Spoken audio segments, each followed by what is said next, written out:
Thank you, Jenny. Thank you for reminding me. Yeah. Sometimes when I read scripture and I move ahead a few verses or a chapter, and then it feels like the parables are kind of rolling out one after another. They And are. I picture Jesus talking to this crowd. He gives them a parable, and he's got crickets. So he gives them another parable. She specifically says that these were the parable of the field, the treasure in the field, and the parable of the pearl of great price were for the disciples. Oh, So Yeah, she does. they're as clueless as we are. yeah, absolutely. Well, and there are the crickets, they're sitting there. Yeah. Well, what are And, you, what are you talking about? it's it's interesting to me that she relates um, the whole empire merchant idea, that she ties it in with the Whore of Babylon, Ah, Hmm. Yeah, on page 143. yeah, she does. Yeah. And where she says it's the second full paragraph, almost to the end. These same merchants weep and mourn for Rome since no one buys their cargo anymore. And I wrote a lot of comments in the margins of this chapter, Hmm. but I put, and here we are, only we call it tariffs and stock buybacks. Mm. I mean, not much has changed Mhm. in terms of empire. We are Yes. definitely empire. Yeah. And if we say we aren't, we're either at best naive or lying to ourselves. And complicit, right? Yeah, Yeah, we're all complicit. we're all complicit. How can Yep. we not be? Yeah, if you live from day to day, you're complicit. Mhm. I mean, no matter how woke you are. Yeah. Yeah. Yeah.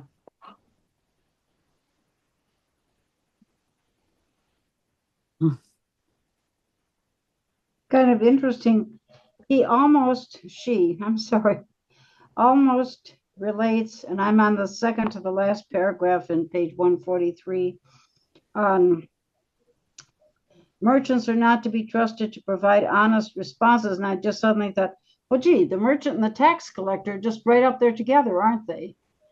Because, when he talks about Zacchaeus, the tax collector, he doesn't, or Matthew's writing this, the Yeah. tax collector. They both don't have it's interesting that they have not much positive to say. And yet I remember I'm thinking about how the merchant, you think about the cross culture, it was the merchants who took the cross culture between Europe and the Middle East and what was the name of the road? The Silk Road. Old road. The Silk Road. Yeah, it's kind of interesting there, but yeah, the same merchants. Paul was a merchant. He Yes, was a tent maker. yes. Mhm. Yeah. Yeah. What I underlined in the next paragraph is the merchant is thus a boundary crosser. That's what I was saying. Yeah, I love that. And with ambivalence that activity creates. Mhm. He can be trespassing or he can be forging alliances, but he's socially suspect. So there's all of that we don't think about. No, and that's what she's so good at, is Yeah. making Oh, us yeah. think about Yeah. that. Not So only she, is he socially suspect, but he deals in what is not truly of value Can you talk about our obsession with ordering things from Amazon that we do not need? He's so sure, yeah. Yeah, Or you go to Amazon to buy one thing and, you know. Yeah. yeah, That yeah, would be me in books. yeah. Oh, no, you can't put books in that category. Yeah. Really? But I Oh. can put, my need to have smart light bulbs and smart plugins. I mean, that definitely goes into what is not truly a value, just Mhm. for my Right. Movable, enjoyment, fungible property. right, in my own enjoyment and comfort. Mhm. What is, or our own feeling that we're doing the good thing. It comes in with that. Yeah, yeah. So she quotes the Greek translation. How do you say that word? The Septuagint. the what? Septuagint. Septuagint. And that's a Greek translation of the Old Testament or the New, both? Latin translation, is it not? What? Mhm. Septuagint is Latin translation. It's Latin? Yeah. Which Oh, is I thought it not, was which is Greek. from the original Greek. From the Greek. So who is reading this? The Septuagint? Yeah. And everyone from the time that translation was written, it was um the Bible. Source. It Yeah. was it. And then the authorized version, also known as the King James version, was based on the Septuagint. So today we have a new revised standard version, which is based on the earliest recovered texts. So what we have in the new revised or the revised standard, that's the first one, is based on you got. How can you even imagine that? So the revised standard that I have right here is a translation, and I have to say this every single time, that every translation is an interpretation. Is a translation of the texts that they call the Dead Sea Scrolls, the very earliest extant texts that have been found. Okay. So that's a different sort of translation than what the Septuagint and then the authorized version are. Um, that's not, the Septuagint is not based on the earliest recoverable texts. Okay. So the King James, my understanding of it anyway, is a translation of a translation of a translation. Yes. And it's surprising that it's fairly accurate. That's what's surprising about Well, they were a little bit closer to the time. Little teeny, the eeny. King James. Yeah. I mean, Well, closer by than we are. much. Not by much. That's true. I was quite Yes. surprised she was quoting from Sirach of the Deuterocanonicals Well, why was that surprising? because everybody's been sticking to just But leaving out the Deuterocanonicals. but she's Jewish. That's not her her Bible doesn't have deuterocanonical anything in it. Remember, she's Jewish. It's a different Bible. I mean, Oh, mostly the same, but not the same. So the words we use for deuterocanonical, the apocrypha, don't apply. what? Don't apply. Oh, Yeah. They They are, as she would say, authoritative. What's that word? Authoritative. Okay, thank you. It's like, I mean, I think that whole deuterocanonical thing is kind of funny. I mean, it's like, let's I agree. let's have sort of some layers of authoritative, or yeah, no. So she doesn't operate with those terms because she doesn't. She's In other words, this Amy Jill is a Jew. right. Yeah. He's writing from that position. Well, yes, she is a Jewish New Testament scholar. Oh, That thank and you.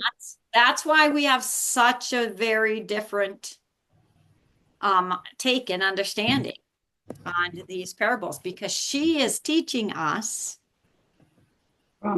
how Jewish ears hear these things. Yeah. And they were all Jewish ears Mhm. listening, except for the Gentile ears, which still are not like our ears. Mhm. Are you from that position then too, Sharon? That's an interesting question. I.e. the difference between ethnically Jewish but Christian and or ethnically and religiously Jewish. What does that mean? Well, Yes. I mean, I hold to a lot of, Uh-huh.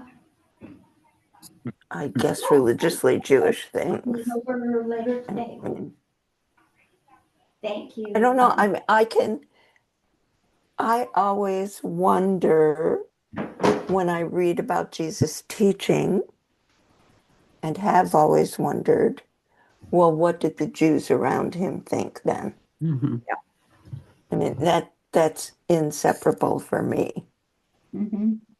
Right. Mhm. And Anne, I don't know that that delineation can be made Okay.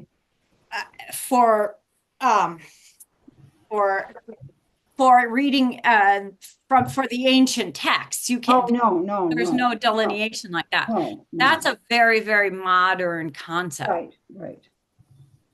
It will be interesting on a little side note to see, and I'm going to sneak over to see what this Messianic church, Messianic Jewish church has that bought Mount Zion's buildings. In fact, and then I found out the guys that sold it to him have no clue who they are. Pastor Steve says, well, I don't know much about them. And I'm thinking, you sold them the building. Yeah, I wonder Interesting to the people who dialogue with them. attend or call themselves Messianic Jews. Were they Jews first Probably. I and have followed Jesus, I or have did they follow Jesus and adopt this Jewish no, overlay? I think it's the opposite, Sharon. I think you were right the first time.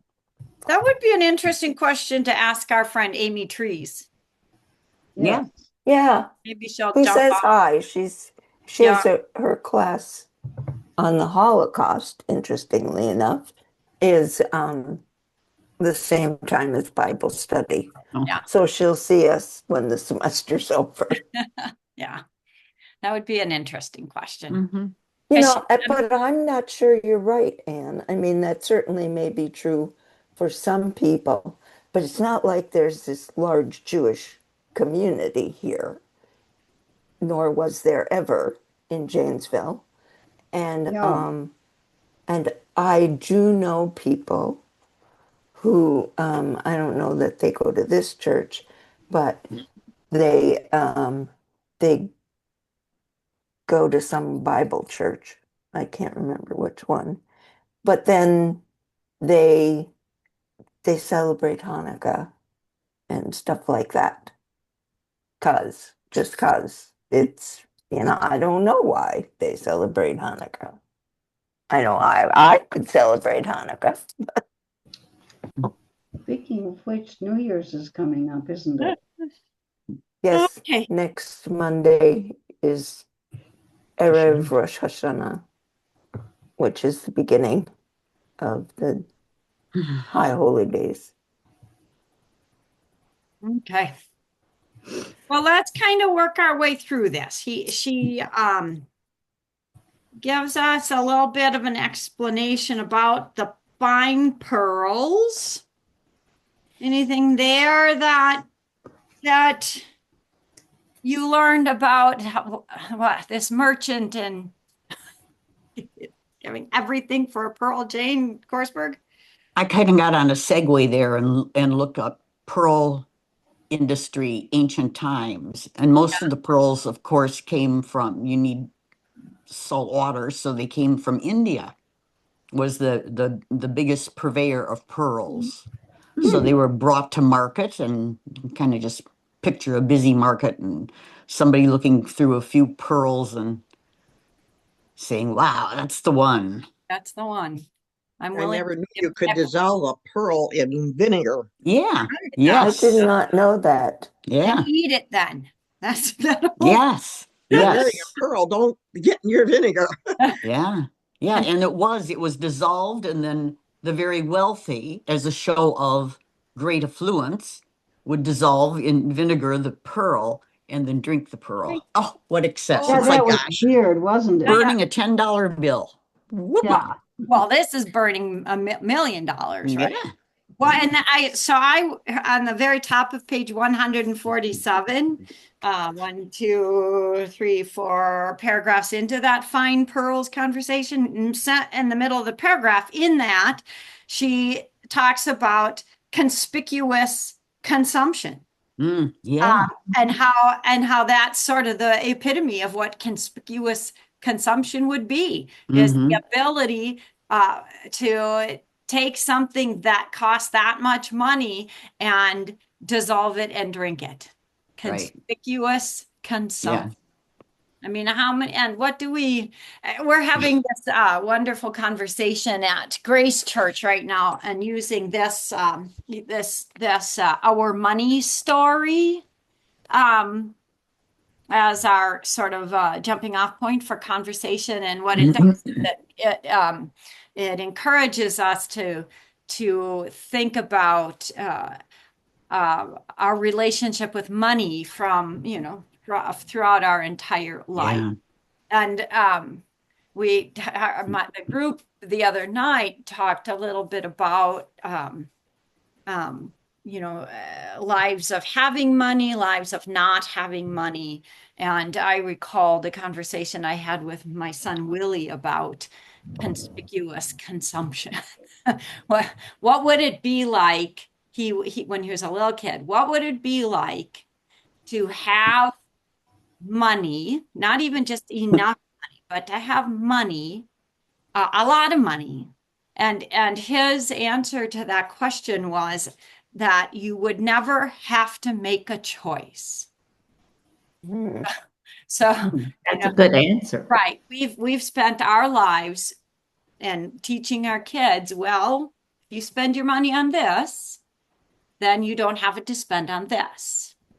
Or, and so, our vacations were always quite frugal. We would go camping, have a blast being together, and do one exciting thing.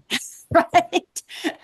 And Same with our family. right. So his answer to that question was, heck, you don't have to choose. You can just do it all That without was very bright at that age. ever having to even hardly think about it. Well, and that to me borders on this idea of conspicuous consumption. At all. You don't have to think about it. You could buy a mink coat and not even wear it around. I mean, that's conspicuous. Anyway, so that was quite fascinating to hear about how that pearl could be valued. It was kind of interesting to me in the next paragraphs too, and this is just tidbits, that well, and earlier on she talks about that this pearl is the only jewel made from a living creature, which I found interesting. And that they're produced from non-kosher. The oyster is non-kosher, and I don't know what that next word was, Sharon. Where are you? I don't know what that was. Where are you? I thought it was kind of interesting there that it was made from a living and and she brings that out too in the second paragraph to the end. So she says, with this focus, the parable could speak to the importance of the natural world or of creativity or of creature, how small and so distinct and yet alive can create an object of beauty. And that was kind of a beautiful paragraph there. And then third, that they're found as a foreign object, as you were saying, that it's the grain of sand lodged in between that causes it. I like that she said the analogy of the creation of a pearl to the shedding of tears is apt. That's the very bottom of page 142, second from the last sentence. For that poor little mollusk, it's painful Yeah. Yes. Yeah. to produce a pearl, Yes. like a kidney stone, probably. When you think about it, why do we wear them anymore? Anything anything more on pearls? No, we'll go on. So the next section, the seeking merchant. She just really I think brought home the idea that this merchant at the very end of the fully second paragraph, the merchant was not looking for meaning.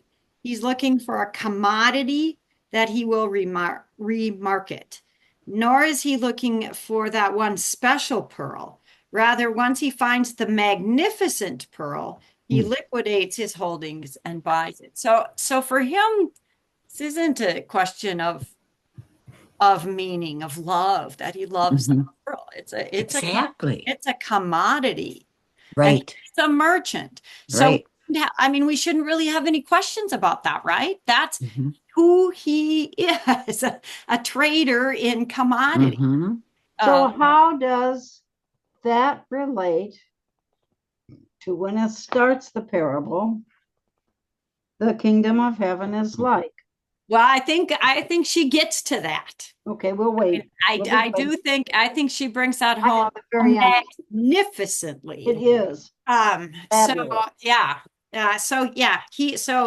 She is spending all of this ink, I think, convincing us of that point that she comes to at the very end, that what this merchant is and who this merchant is, and what being a merchant is all about. And at the bottom of page 150, our merchant has obtained his desire, a beautiful object, but one that cannot nourish, shelter, or clothe. So that's all he's about. That's all he's about is obtaining this object. It's like with this chapter, she goes through all the things that the merchant and the pearl are not. It's as if it started with "you have heard it said," and she enumerates all these things and then says, "But." She is a magnificent rabbi, is she not? She is. Yes. She is. Yeah, so here we are. What the pearl is, what the merchant is. She digresses into the treasure hidden in the field, and how those two parables are related, and how they're different. And what the Gospel of Thomas has to say in the midst of all of that. Oh, fascinating. And, I thought it was, oh, go ahead. sorry. No, anything you got there. I thought it was real interesting when she says, no, it's on my page 147, which I think is several pages behind where you guys are. Okay.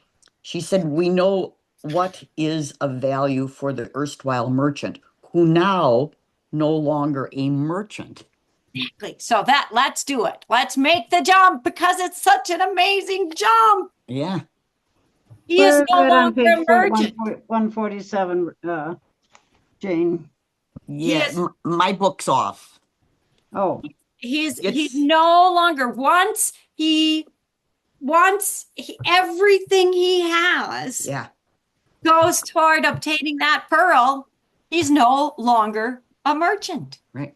He can't exchange anymore. He has nothing left to Or exchange. he can sell it and then he's not, Well, he doesn't own a pearl then anymore. he doesn't own a pearl anymore. So I've jumped way up to page 160. And Jane, that is it's the very end of the section titled A Fourth Setting for the Pearl, Detachment. Before you go there, Oh, yeah, go ahead, when Sharon. we back up, it's Sure. on my page 152, Okay. and the paragraph starts with back to our merchant. Exactly. Whether what he does is risky or wise. Yeah. But then a little further into that paragraph, and I think this may be what you were referring to, Jane, by finding the pearl of ultimate worth, the merchant stops being a merchant. Yeah. Mhm. Thus he redefines himself, and we must see him anew as well. What is he?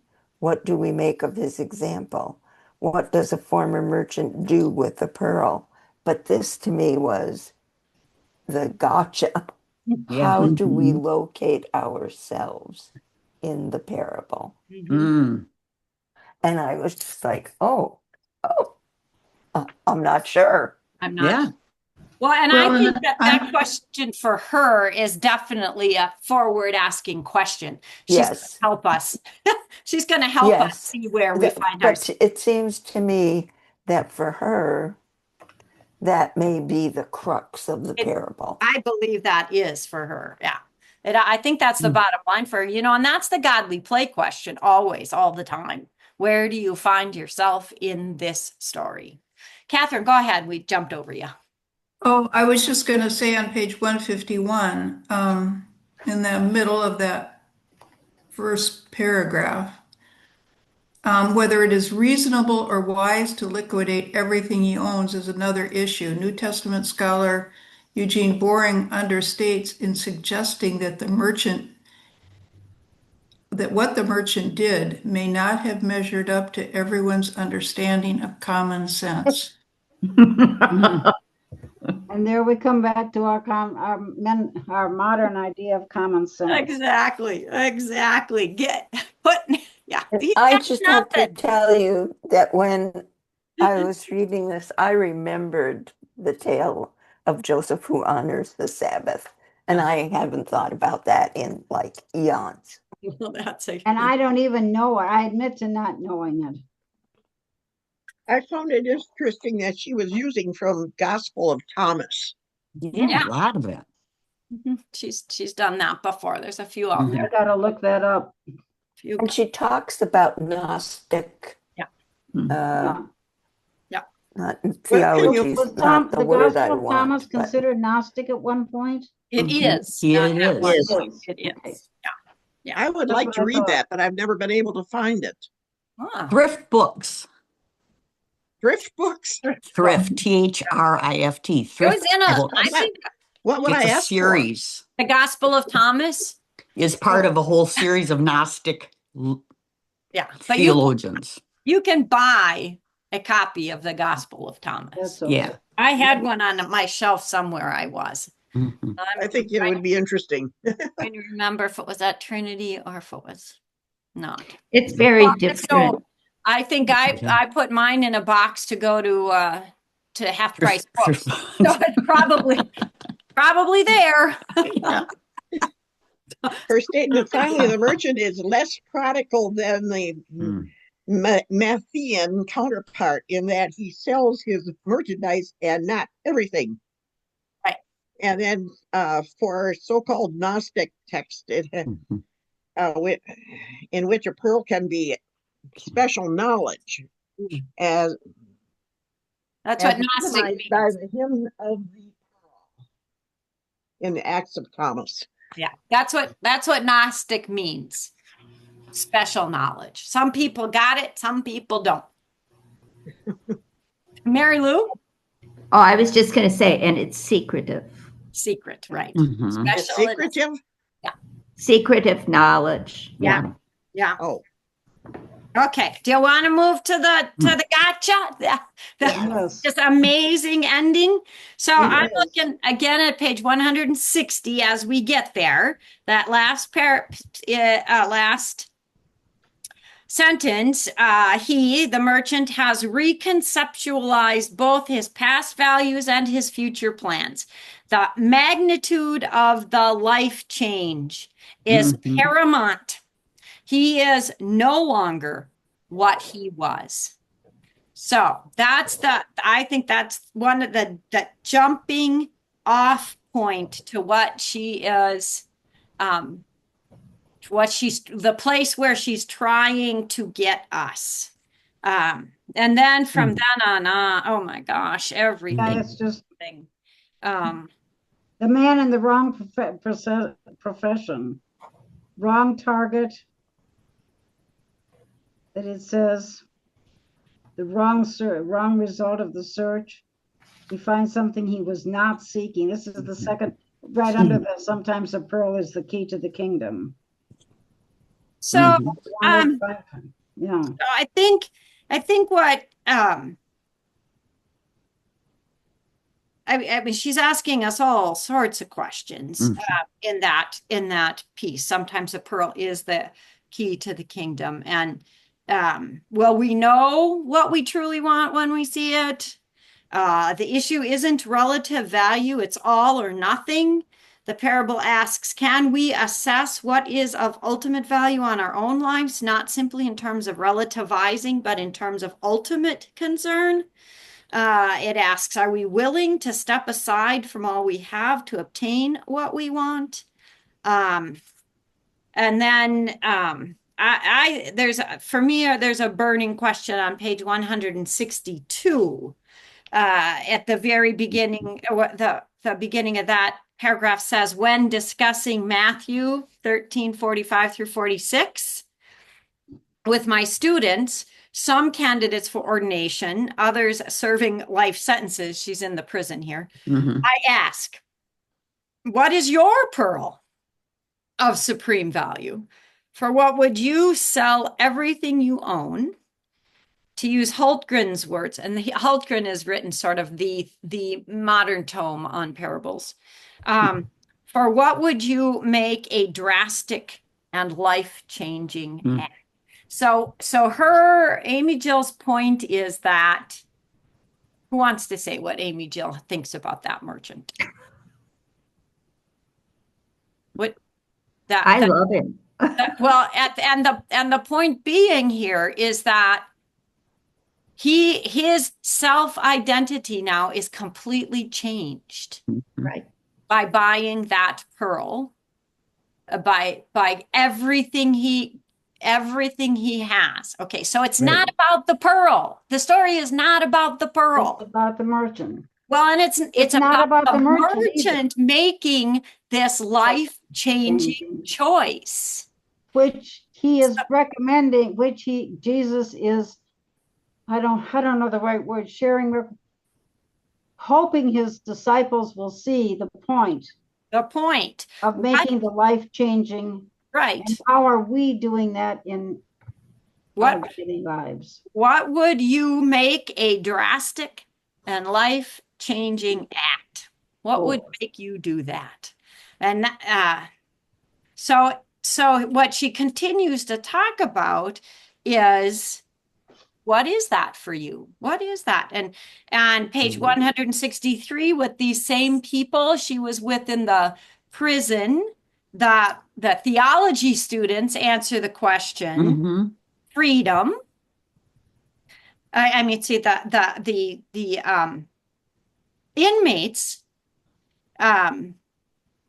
would say freedom Mhm. and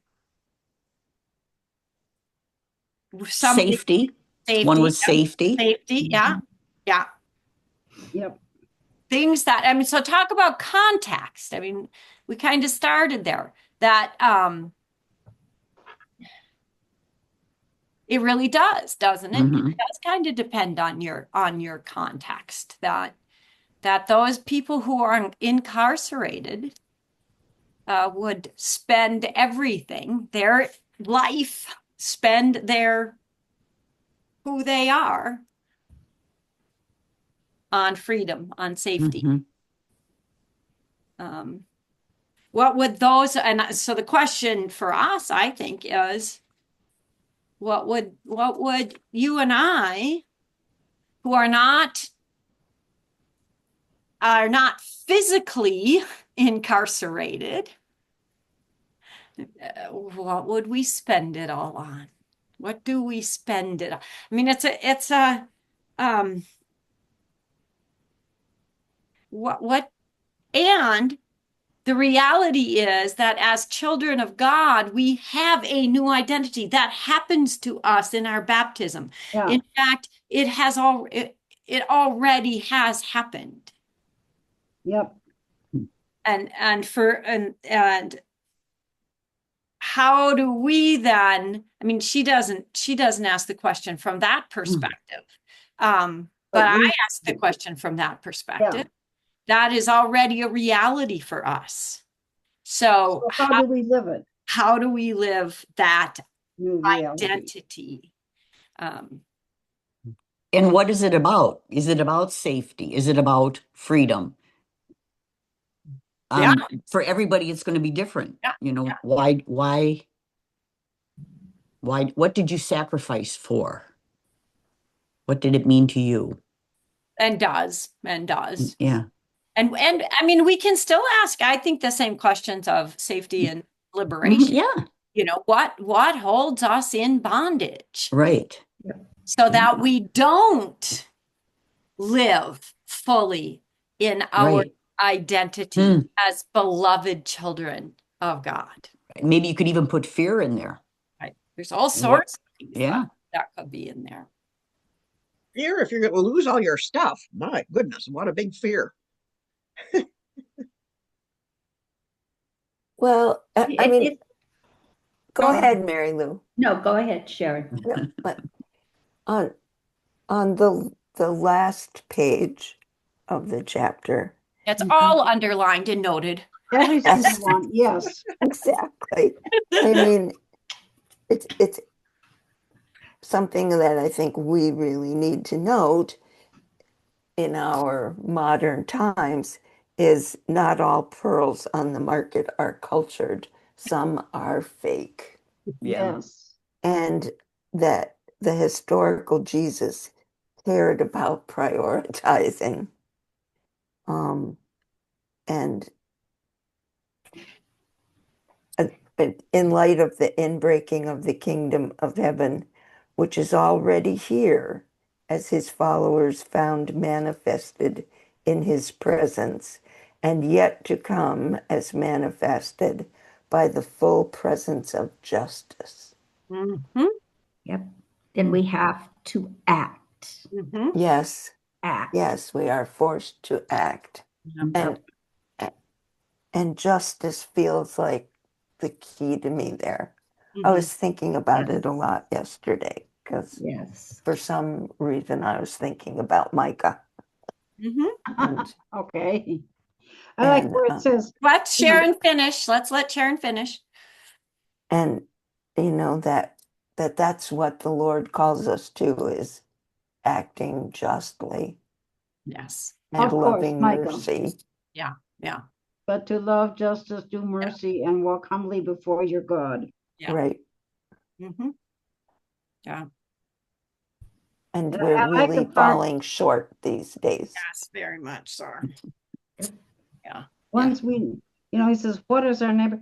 I have to say one thing. It's easy for me, and she mentions it in the last paragraph. it's easy to think of giving as it being getting rid of material goods and that only collect rest or dust. It's also getting rid of the interior Mhm, issues. yeah. And I think of Bonhoeffer's cheap grace. mhm, mhm. It's Well, also and it's not just getting rid of the, no, it's what do we have to lay down? What do we have to divest ourselves of? What is it that is killing us? I mean, those are all questions that I think as individuals we need to um, uh, answer and do. And then as a community of faith, we got to ask those same questions. Yes. What are we willing to risk for justice? Yeah. What's for next week? The next chapter. Okay. So, yeah, Bye. what are we willing to risk for justice? And are we willing to risk being I mean in the political arena we find ourselves today, are we willing to risk our very lives? Yes. Are we what are we willing to risk Mhm. for justice? Yeah, we- that's what I was And I thinking don't, about yesterday. Are we willing to risk the television shows that the person who is being pulled off of television, who speak for justice? and I don't know about your guys' community of faith, but we do not discuss it. Mm. And that drives me No, we crazy. don't either. Yeah. And the church doesn't discuss it. We are Jesus. Mm. And it just makes me crazy. Mhm. And I fight it, fight it, fight it. And I'm tired. Yeah. Yeah. Yeah, when I was thinking about Micah yesterday, what I was behind all of it was I just really don't know if I can do church like this anymore. Yes. oh, Yes. Sharon, we need you. Exactly. Yeah. Exactly. Well, I mean, and it's because it's that I preach up at or down at a church, St. Martha and Mary, once a month. And I preach from scriptures. That's what I preach from. And there's this fella in that congregation that says to me, I don't like you preaching politics. Yeah. Oh. I don't, it's right here. Look at these words. Yep. What do these words mean, right? Yep. And the other day, whatever it was I preached, he came up to him and he said, well, thank God you didn't preach politics. I thought, I did absolutely nothing different than I ordinarily do. So I don't understand. But I think that that's part of some of the, what we're dealing with is, we don't I understand. mean, I get that we are a divided parish in political sense. We And I all are. get Not that we really. wouldn't want maybe to talk overtly about that. But couldn't we say prayers for the victims of Yes. tsunamis or Well, yeah. earthquakes or anything like that? We never bring it up ever. That's because we were told, I'm gonna go over try and get morning prayer. We were told, to keep silence and going, no, no, no, no, Well, no. that's if you'll pardon the expression bullshit. Thank you, The dear. church I is supposed appreciate to it. speak I out. love you all. Yeah. I'll see you next week. Yeah. I'm gonna plan on the 18th of April, which could be iffy, but I will see you all next week. Okay. Bye. God Bye. bless you. If we can't, if the church can't speak up for justice, Yeah, who can? then all we're doing is keeping benches warm. And Or Right. at the very least for compassion. yeah, Yes. yeah. Keep Mary mentioning Lou, we have to form our own parish. And exactly. But that takes me to exactly what our bishop talks about. And yes, I agree with you. I think that I am running into people that I protest with who feel the same way. Mhm. That Sure. they really are religious and they are spiritual, but they hate their churches because the church will not stand up. My personal, because I'm a cynic, is because they don't want to lose people and money. Right. Well, it's Yep. always it's always about losing the money. Yeah. Well, and it's, we have this love-hate relationship with what's the amendment called? The Johnson No. Amendment, that says that we get tax exempt status Yeah. on grounds that we do not support any political candidate. Yeah. Well, at the very bottom, Right. the very bottom of that, that's about money. Can we as a church decide we will pay our taxes, Yeah. property taxes, and then be exempt from that? Hmm. And then we're in completely and absolutely in the political arena. I mean, is that where we want to be too? I think there are some of us who want to be there. I have always been one who says I'm not interested in acting as an agent of the state. Exactly. And that's who I am when I Hmm. have to, marry people. Is I'm acting as an agent of the state. You people go get married at the registrar's office. Just go do that. Yep. Just go do it. And then after you have attended this church for a year and you fall in love with it and it's the place you want to live your lives, then we'll ask God's blessing on your union. Sounds like a good plan to me. Anyway, they throw me out of some places saying stuff like that. Okay. All right. Chapter 4. Okie dokie, guys. All Let's right. good Have fight. a good week, everybody. We'll see you next week. Was all of this recorded? Yeah. Yeah. Should I I would love to play this for our rector, frankly. Well, I don't have anything to worry about anymore, so it doesn't much matter. Exactly. Well, exactly. You don't. Come meet in your backyard. Well, we could do that. Yeah. Yeah. I'm finding it's time for me to support a political candidate for the mayor of Minneapolis. And so I have had to do some permission asking about, can I do that at church? So we'll see.